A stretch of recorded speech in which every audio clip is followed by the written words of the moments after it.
Hello, and welcome to another Monday edition of the Bamsters Newscast. My name is Draconis, and my apologies in advance as you'll be stuck with just me today, August 12th. But I'll do my best to keep the topics as interesting as possible.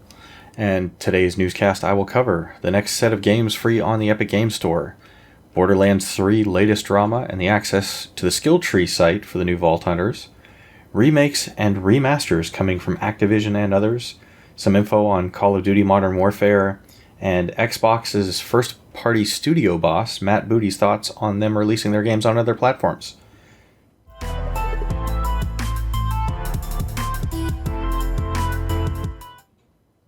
So I'm going to jump right in with the freebies on the Epic Games Store this week.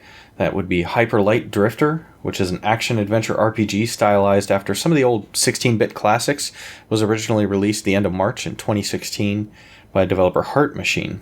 And the graphical style in some ways kind of reminds me a little bit of some of the old King's Quest games. But, hey, it's free, so go check it out if you are at least not adverse to using the Epic Games Store. The second one that will also be available between the 15th of August and the 22nd of August is Mutant Year Zero. Now, this is a tactical, turn-based isometric game with stealth and RPG elements. And you might remember this one from one of the original trailers that came out where it showed like a mutant duck and warthog with a woman who turned out to be also like a chameleon type.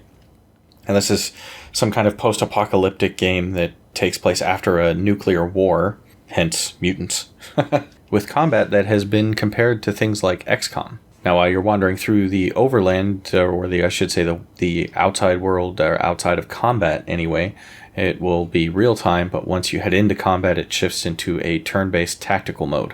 Mutant Year Zero was developed by the Bearded Ladies and published by Funcom, originally released December 4th, 2018. Now, if going Epic Games Store exclusive or the recent heavy-handed tactics employed by Take-Two aren't enough to keep you away from Borderlands 3 when it launches, you can start to prepare for playing by seeing which of the 4 new Vault Hunters you might want to play as first. You can now look at their skill trees and configuring different builds to see how you might want to level up your character. Now, if something I said a moment ago just about the heavy-handed tactics of Take-Two doesn't sound familiar, or maybe you heard something about it but you don't know exactly what's going on, I'll do a real brief recap of it. There's a YouTuber by the handle Submato. He's been releasing leaks over, I think it's the last 10 months or so, with a lot of people theorizing that he does have somebody on the inside feeding some info to him.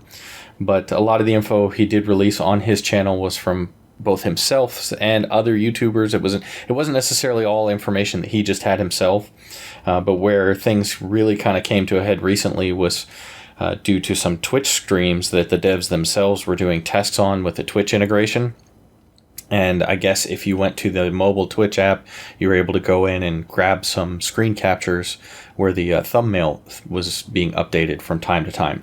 And so then they were able to zoom in on that and get information from that and then theorize, some of the things that were going to be available in the upcoming game that had not been released from the Borderlands devs as of yet.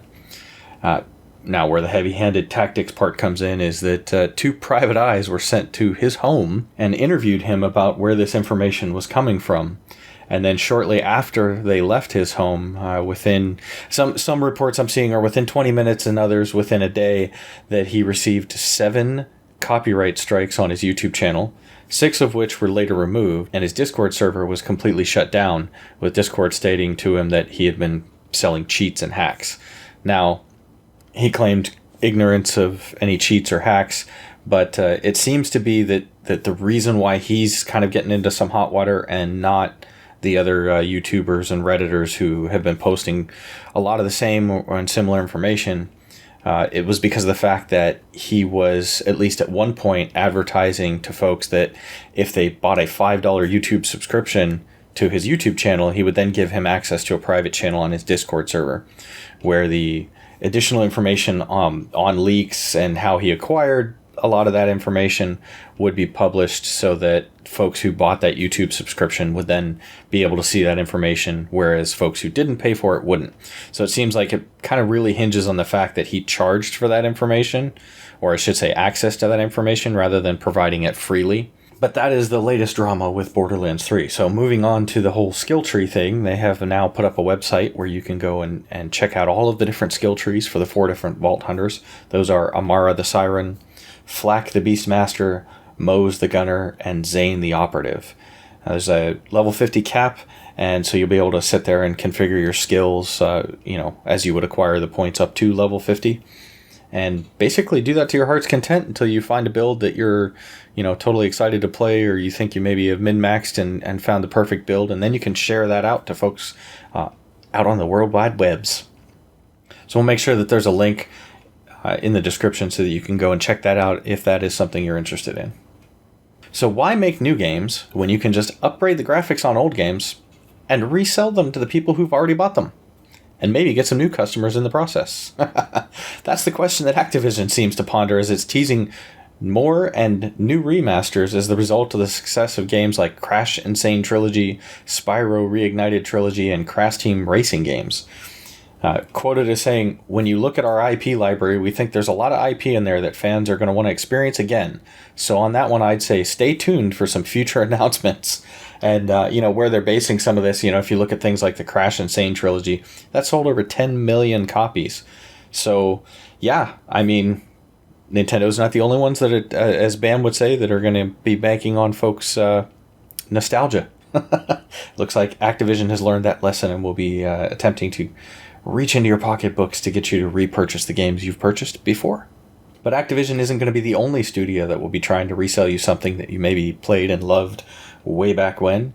If we take a look in the Wayback Machine to 2003, there was a cel-shaded game called 13, Roman numerals XIII, that was an FPS, and I'm going to say maybe one of the games that could have been a possible inspiration for things like Borderlands, that's getting a remake that will also come out sometime in 2020 for PC, Mac, PlayStation 4, Xbox One, and Switch. It was originally developed and released in 2003 on PC, Mac, PS2, Xbox, and GameCube by Ubisoft. It's now being redone, updated, remastered by Microids, who are also working on a Garfield kart racing game. That's right. It's a fast and furious racing game. But, if you're into kart racing games, I guess you're going to be getting an opportunity to race around as Garfield, John, Odie, and others from the Garfield comic strips. But these are the folks that will be working on 13, or the remake, I should say, of 13, which was a stealth and action FPS that plays out over 34 missions and was originally voiced by David Duchovny. Now, I haven't heard whether or not part of this process of them redoing it is going to keep the original audio, or if they would, do away with that and maybe re-record things. I wouldn't expect them to, though, especially with somebody like David Duchovny. Unless there's a money issue, I would think that they would keep that voicing in there. The look of the game, it was a cel-shaded graphics style, which was, kind of based off of the original graphic novel.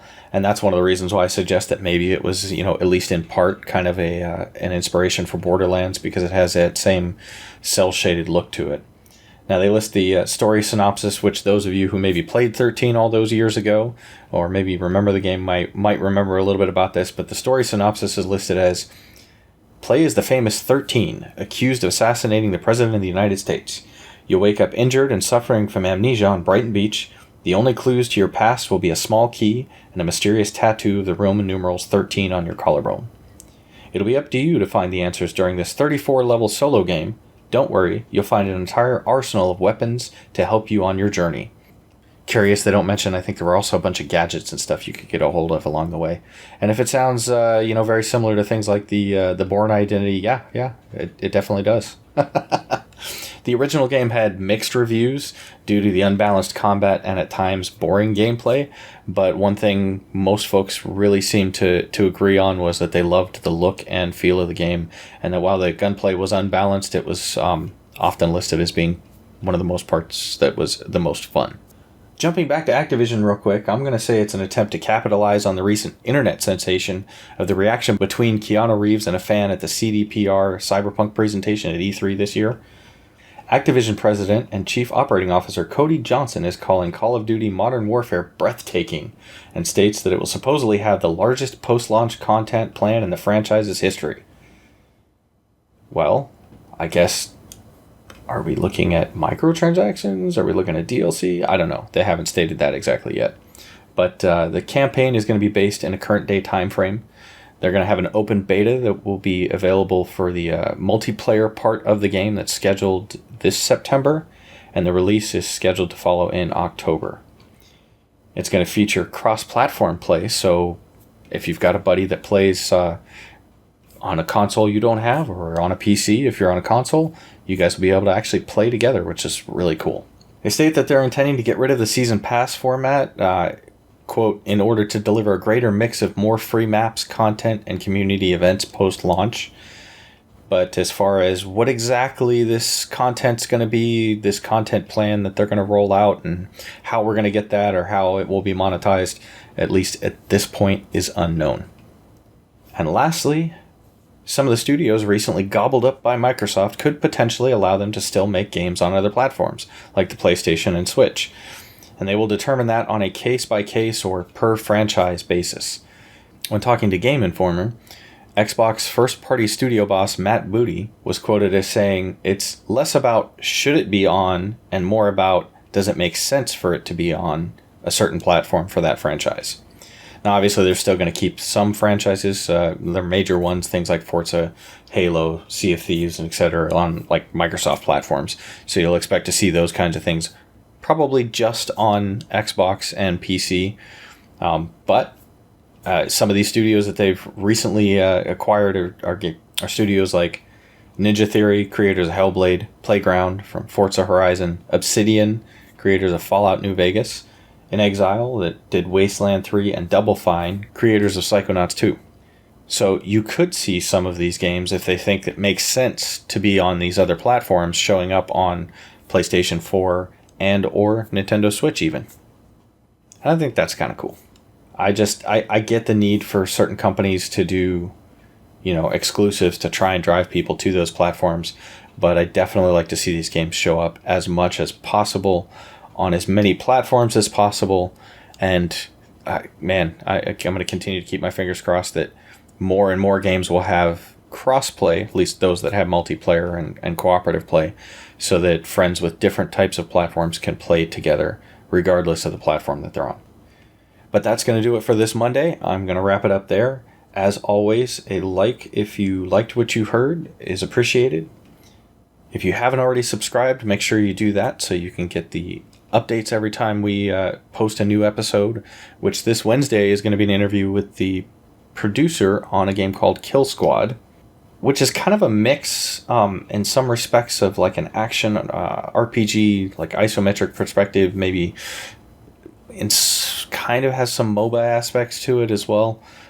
It's definitely kind of a neat looking game, but you'll be able to catch that on this Wednesday. Come back on Friday for G, where he will wrap up all the news that happened this week.